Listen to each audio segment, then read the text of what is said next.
This is the story of your enslavement, how it came to be, and how you can finally be free. Like all animals, human beings want to dominate and exploit the resources around them. At first we mostly hunted and fished and ate off the land, but then something magical and terrible happened to our minds. We became, alone among the animals, afraid of death and of future loss. And this was the start of a great tragedy and an even greater possibility. You see, when we become afraid of death, of injury and imprisonment, we become controllable and so valuable in a way that no other resource could ever be. The greatest resource for any human being to control is not natural resources or tools or animals or land, but other human beings. You can frighten an animal because animals are afraid of pain in the moment, but you cannot frighten an animal with a loss of liberty, with torture or imprisonment in the future, because animals have very little sense of tomorrow. You cannot threaten a cow with torture or a sheep with death. You cannot swing a sword at a tree and scream at it to produce more fruit, or hold a burning torch to a field and demand more wheat. You cannot get more eggs by threatening a hen, but you can get a man to give you his eggs by threatening him. This human farming has been the most profitable and destructive occupation throughout history, and it is now reaching its destructive climax. Human society cannot be rationally understood until it is seen for what it is: a series of farms where human farmers own human livestock. Some people get confused because governments provide healthcare and water and education and roads, and thus imagine that there is some benevolence at work. Nothing could be further from the reality. Farmers provide healthcare and irrigation and training to their livestock. Some people get confused because we are allowed certain liberties and thus imagine that our governments protect our freedoms. But farmers plant their crops a certain distance apart to increase their yields, and will allow certain animals larger stalls or fields if it means they will produce more meat and milk. In your country, your tax farm, your farmer grants you certain freedoms, not because he cares about your liberties, but because he wants to increase his profits. Are you beginning to see the nature of the cage you were born into? There have been 4 major phases of human farming.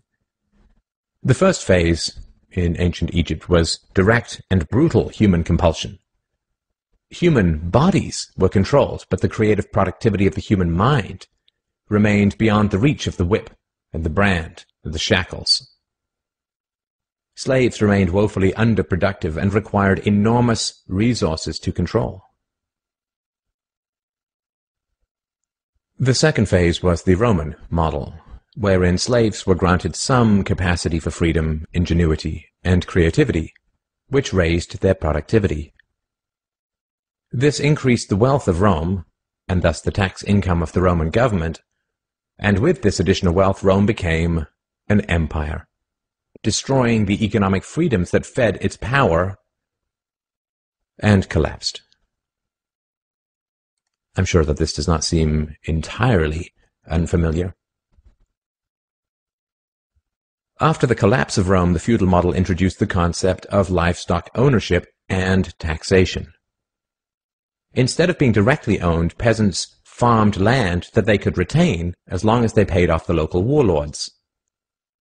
This model eventually broke down due to the continual subdivision of productive land and was destroyed during the enclosure movement when land was consolidated and hundreds of thousands of peasants were kicked off their ancestral lands because new farming techniques made larger farms more productive with fewer people. The increased productivity of the later Middle Ages created the excess food required for the expansion of towns and cities, which in turn gave rise to the modern democratic model of human ownership. As displaced peasants flooded into the cities, a huge stock of cheap human capital became available to the rising industrialists. And the ruling class of human farmers quickly realized that they could make more money by letting their livestock choose their own occupations. Under the democratic model, direct slave ownership has been replaced by the mafia model.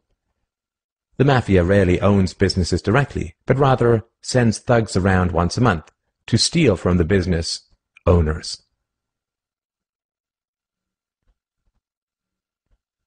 You are now allowed to choose your own occupation, which raises your productivity, and thus the taxes you can pay to your masters. Value this time in your life, kids, because this is the time in your life when you still have your choices. And it goes by so fast. When you're a teenager, you think you can do anything, and you do. Your 20s are a blur. 30s, you raise your family, you make a little money, and you think to yourself, what happened to my 20s? 40s, you grow a little pot belly, you grow another chin. The music starts to get too loud. One of your old girlfriends from high school becomes a grandmother. 50s, you have a minor surgery. You'll call it a procedure, but it's a surgery. 60s, you'll have a major surgery. The music is still loud, but it doesn't matter because you can't hear it anyway. 70s, you and the wife retire to Fort Lauderdale. Start eating dinner at 2 o'clock in the afternoon. You have lunch around 10, breakfast the night before. Spend most of your time wandering around malls looking for the ultimate soft yogurt and muttering, how come the kids don't call? How come the kids don't call? The 80s, you'll have a major stroke. You end up battling with some Jamaican nurse who your wife can't stand, but who you call mama. Any questions? Your few freedoms are preserved because they are profitable to your owners. The great challenge of the democratic model is that increases in wealth and freedom threaten the farmers. The ruling classes initially profit from a relatively free market in capital and labor, but as their livestock become more used to their freedoms and growing wealth, they begin to question why they need rulers at all. Well, nobody ever said that human farming was easy. Keeping the taxed livestock securely in the compounds of the ruling classes is a three-phase process. The first is to indoctrinate the young through government, quote, education. As the wealth of democratic countries grew, government schools were universally inflicted in order to control the thoughts and souls of the livestock. The second phase is to turn citizens against each other through the creation of dependent livestock. It is very difficult to rule human beings directly through force, and where it can be achieved, it remains cripplingly underproductive, as can be seen in North Korea. Human beings do not breed well or produce efficiently in direct captivity.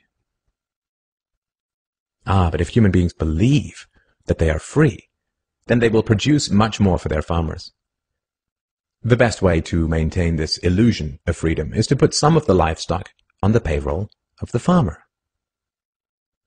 Those cows that become dependent on the existing hierarchy will then attack any other cows who point out the violence, hypocrisy, and immorality of human ownership. Officers positioned Grant face first on the floor with one officer near his head, a second near his back, and a third officer standing nearby. There appeared to be a brief struggle. Then, a 2-year veteran BART officer stands, draws his weapon, and fires.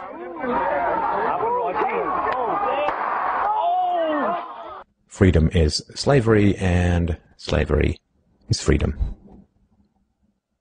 If you can get the cows to attack each other, whenever anybody brings up the reality of their situation, then you don't have to spend nearly as much controlling them directly.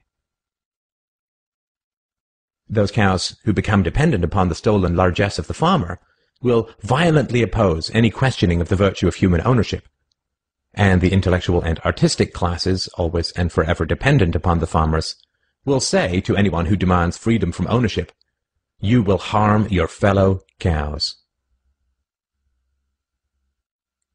The livestock are thus kept enclosed by shifting the moral responsibility for the destructiveness of a violent system to those who demand real freedom.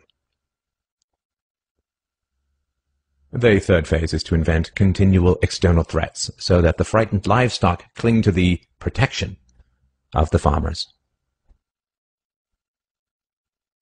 This system of human farming is now nearing its end. The terrible tragedies of modern Western economic systems has occurred not in spite of, but because of past economic freedoms. The massive increases in Western wealth throughout the 19th century resulted from economic freedoms. And it was this very increase in wealth that fed the size and power of the state. Whenever the livestock become exponentially more productive, you get a corresponding increase in the number of farmers and their dependents. The growth of the state is always proportional to the preceding economic freedoms. Economic freedoms create wealth, and the wealth attracts more thieves and political parasites, whose greed then destroys the economic freedoms. In other words, freedom metastasizes the cancer of the state. The government that starts off the smallest will always end up the largest.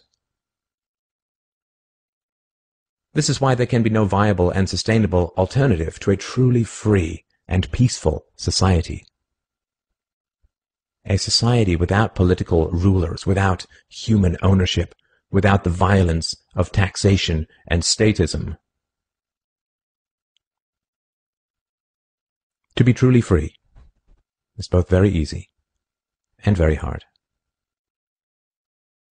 We avoid the horror of our enslavement because it is so painful to see it directly. We dance around the endless violence of our dying system because we fear the attacks of our fellow livestock. But we can only be kept in the cages we refuse to see. Wake up. To see the farm is to leave it.